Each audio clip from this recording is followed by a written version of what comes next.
بسم اللہ الرحمن الرحیم۔ السلام علیکم۔ مزمل وائس آفیشیل میں خوش آمدید۔ میں اس وقت سید طاہر شاہ صاحب کے آفس میں بیٹھا ہوں۔ وہ ایک سول کنسٹرکشن کمپنی کے مالک ہیں، انتہائی نفیس انسان ہیں۔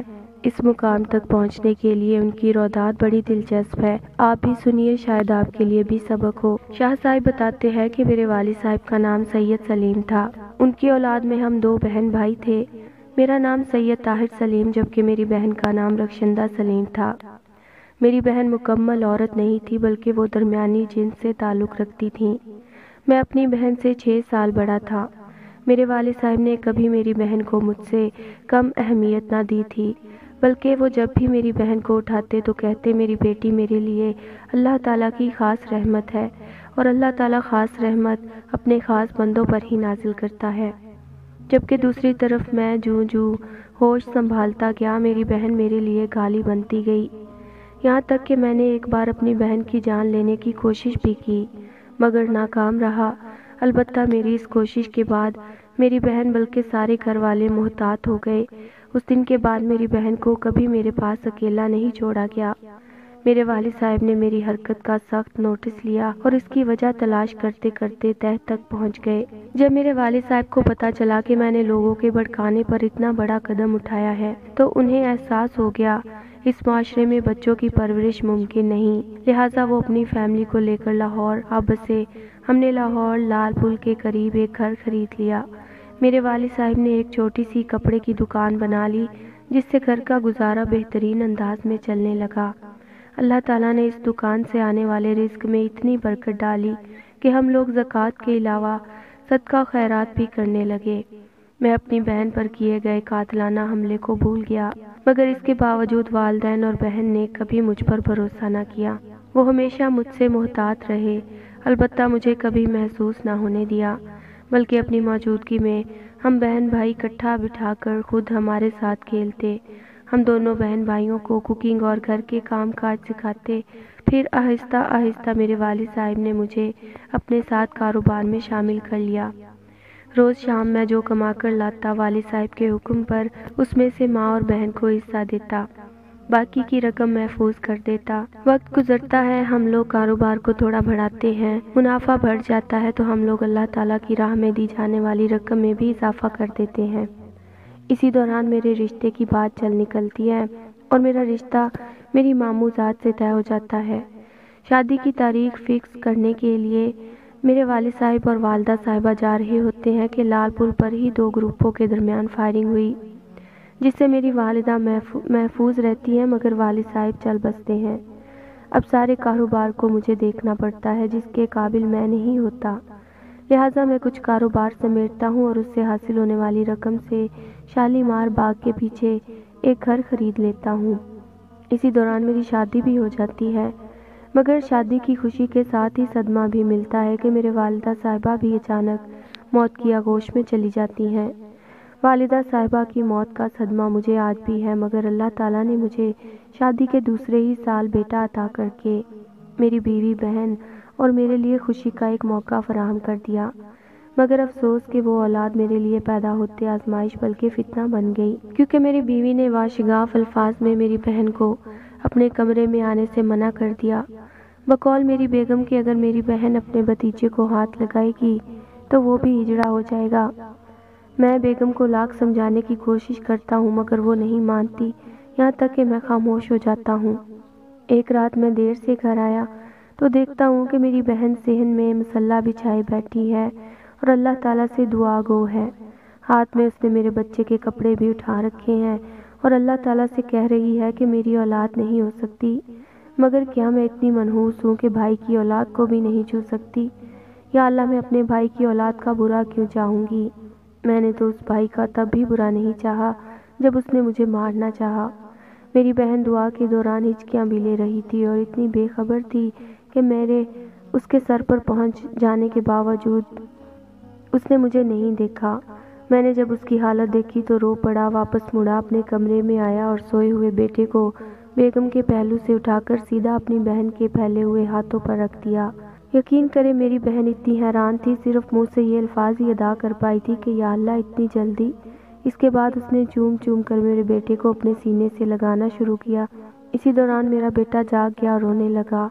بچے کی آواز سن کر میری بیگم بھی دوڑتی ہوئی آئی اور مجھے حیرت تب ہوئی جب میں نے اس کے ہاتھ میں چھت کی صفائی والا ڈنڈا دیکھا۔ غصے کی اس انتہا پر تھی کہ مجھے دیکھ ہی نہ پائی، پوری قوت سے ڈنڈا میری بہن کو دے مارا۔ ڈنڈا پکڑنے کی مہلت نہ تھی، میں نے لپک کر اپنی بہن کو اپنے بازو کے گھیرے میں لے لیا، جو میرے بچے کو پیار کرنے میں اتنی مگن تھی کہ اسے میری بیوی کی آمد کا پتہ بھی نہ چلا۔ وہ ڈنڈا میرے سر کی سائڈ پر لگنے کے بعد کندھے پر لگا اور میرے سر سے خون بہنے لگا۔ میری بہن، جو زندگی میں پہلی بار کسی بچے کو اٹھا کر اپنی ممتا کی پیاس بجھا رہی تھی، وہ بچے کو بھول کر اپنے دوپٹے سے میرا خون روکنے کی کوشش کرنے لگی، اور جب ناکام رہی تو بیٹھ کر رونے لگی اور کہنے لگی، ہائے اللہ جی، ہائے اللہ جی، مجھے پہلی بار احساس ہوا کہ میرے والدین کے بعد اگر کسی کو دنیا میں میری تکلیف سے تکلیف پہنچتی ہے تو وہ میری بہن ہے، جبکہ دوسری طرف میری بیگم قہر آلود نظریں مجھ پر ڈالتے ہوئے اندر جا چکی تھی۔ میں نے اپنی بہن کو اپنی باہوں کے گھیرے میں لے کر تسلی دی، زندگی میں پہلی بار اپنی بہن کا ماتھا چوما، اسے ساتھ بٹھایا اور گنگا رام ہسپتال چلے گئے۔ وہاں میرے سر میں ٹانکے لگے۔ اس کے بعد میں اپنی بہن کے ہمراہ گھر واپس آیا اور بہن کے کمرے میں ہی سو گیا۔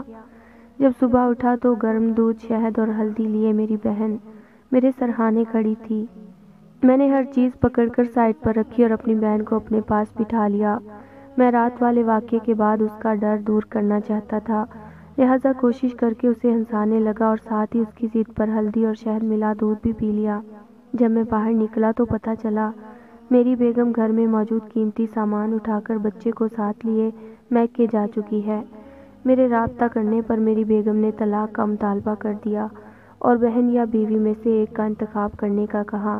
میں نے اسے سمجھانے کے لیے اس کے گھر گیا تو اس نے شرط رکھی کہ میری بہن اوپر والے پورشن سے نیچے نہیں آئے گی، میرے بچوں پر اس کا اثر ہوتا ہے۔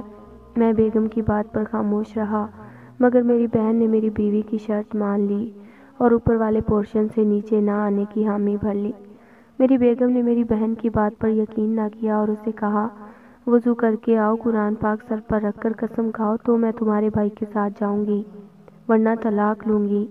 میری بہن میرا گھر بچانے کی خاطر وضو کرنے چل دی اور مجھے میری ماں کی موت کا منظر نظر آنے لگا۔ میری ماں نے موت سے پہلے قرآن پاک منگوا کر سورہ یاسین کھول کر مجھے اس کا واسطہ دیتے ہوئے کہا، اپنی بہن کو قتل نہ کرنا، اس کی حفاظت کرنا، اور دل نہ بھی چاہے تو اسے اللہ تعالیٰ کی رضا اور مرتی ہوئی ماں کی التجا کی خاطر خوش رکھنا۔ میں ابھی انہی سوچوں میں گم تھا کہ میری بہن وضو کر کے آ چکی تھی۔ ساس سسر، جو کہ ماما ممانی بھی تھے، قرآن پاک لیے آ پہنچے تھے اور میں نے اپنی بہن کے پاکیزہ چہرے کی طرف دیکھا جہاں سے آنسو وضو کے پانی والے قطروں کے ساتھ مل کر زمین پر گر رہے تھے۔ میں نے بچے کو اٹھایا، اپنی بہن کی ہتھیلی پر رکھا اور اپنے ساس سسر سے کہا، میں اپنی اولاد آپ جیسے احساس سے عاری لوگوں کے پاس نہیں چھوڑ سکتا، آپ جب چاہیں اپنی بیٹی کو طلاق دلوا لیں۔ سسر کی مزاحمت کو میں نے ایک گرج سے ختم کر دیا اور اپنے بچے بہن کے ساتھ گھر واپس آ گیا۔ چند ہی دن بعد مجھے عدالت سے نوٹس ملا۔ میری بیگم نے کورٹ کے ذریعے خلا لے لی اور بچہ بھی واپس لے لیا۔ میری بہن نے میری لاکھ منتیں کی کہ میں اپنی بیوی کی شرائط مان لوں، مگر مجھے مناسب نہ لگا۔ میں نے طلاق کے بعد دوسری شادی کر لی اور اس کو سب کچھ سچ سچ بتا دیا۔ میری دوسری بیگم نے کبھی میری بہن سے نفرت یا حقارت والا سلوک نہ کیا، بلکہ مجھے یاد ہے جب بھی میرے گھر بچہ پیدا ہوا اس کو گھٹتی میری بہن سے دلوائی گئی۔ میں فیملی کو لے کر شالیمار باغ والے گھر منتقل ہو گیا اور لال پل والا گھر بیچ کر 2 پلاٹ خرید لیے، ایک بہن اور ایک بیوی کے نام پر کر دیا۔ اللہ تعالیٰ کا خاص کرم دیکھیں کہ میری بہن کے نام پر موجود پلاٹ 1 سال سے بھی کم مدت میں 3 گنا قیمت پر سیل ہو گیا اور انہی پیسوں سے ہم نے حجویری اسکیم میں 2 گھر خرید لیے، پھر بہتر منافع پر اپنی بیگم کا پلاٹ بھی بیچ دیا۔ میرا یہ کاروبار اتنا بڑھا کہ میں نے خود گھر بنا کر بیچنا شروع کر دیے۔ الحمدللہ مجھے کروڑوں روپے اس کاروبار سے منافع ہوا۔ آج لاہور کے تمام پوش علاقے، ڈیفنس، عسکری، بحریہ ٹاؤن، جوہر ٹاؤن، ماڈل ٹاؤن وغیرہ میں میرا ایک نہ ایک گھر ہے جو کہ میری بیگم یا بہن کے نام پر رجسٹرڈ ہے، مگر ان کے کرایہ جات میرے ہی اکاؤنٹ میں آ جا رہے ہیں۔ میرے بچے جوان ہیں اور وہ ماں سے بھی زیادہ پھپھو کے طرفدار ہیں۔ چند دن پہلے میری چھوٹی بیٹی جو کہ 6 سال کی ہے، اس نے پوچھا تھا کہ ابو جنت میں پھپھو بھی میرے ساتھ ہوں گی؟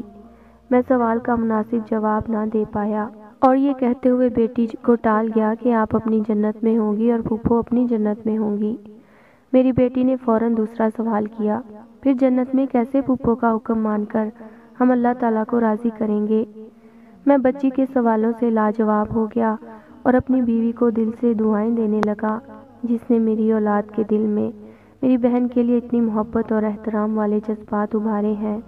آپ کو شکوہ ہوگا کہ میں نے دوسرے بیٹے کو حق نہیں دیا جو پہلی بیوی سے تھا، تو سن لے میں اس کے تمام اخراجات ہر ماہ ادا کر رہا ہوں، مگر اپنی پرورش کی وجہ سے وہ مجھے اپنا باپ ماننے پر رضامند نہیں ہے۔